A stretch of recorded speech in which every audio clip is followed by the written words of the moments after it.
Da vam ispričam jednu anegdotu, gotovo vic iz New Jersey-a u Americi. Helen, vrlo uspešni poslodavac, je primetio da danas nema njegovog najboljeg radnika na poslu i da mu se nije javio telefon. I on šta će, zovne telefonom, javlja se glas deteta od 4 godine, ovaj kaže halo, onaj mali kaže halo, šapće. Ovaj kaže, jel ti tu tata? Kaže, tu je.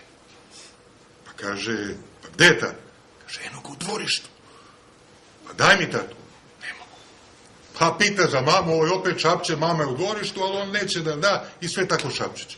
Ali ima, kaže, još neko. Kaže, ima policajac. Gde? I on je u dvorištu. Daj policajca.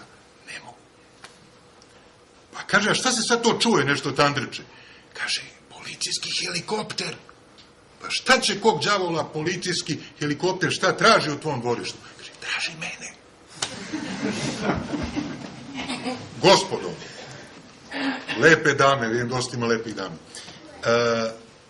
Zavodljiva poezija Srđana Opačića, zavodljiva igra njegovih misli je i nas dovela ovde. On nas je upecao, ko što ovaj klinac upecao sve žive. Sad ovaj jedino nema policije, ali pošto se radi o srpskoj poeziji, ko zna, možda i dođe neke. Tako.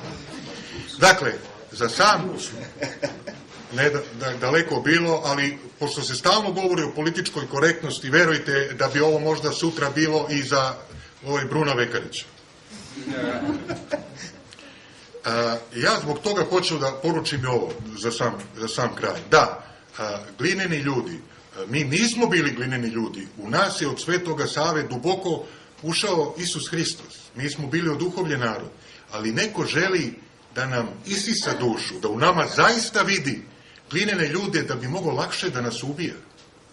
To je problem, ovo je ozbiljna poruka, naslov je ozbiljna poruka. I činjenica je da mnogi od nas su već zgaženi, posustali i nemaju dušu. Prihvatili su da budu glineni ljudi.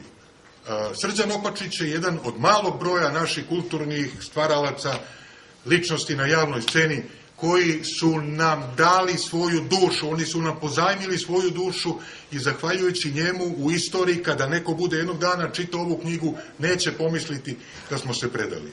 Dakle, ja sam ti, Srđane Opačiću, zahvalan za ovu zbirku poezije, želim da guraš, možda sam hteo da kažem piši još više, ali sam siguran da ti jako dobro osjećaš unutrašnju meru. I bolje su tri pesme iz tvoje zbirke nego 14 tomova zbirke nekih drugih konformističkih pesnika koji izgleda svoju inspiraciju traže u onim zgradama gde sedi vlast. Hvala vam.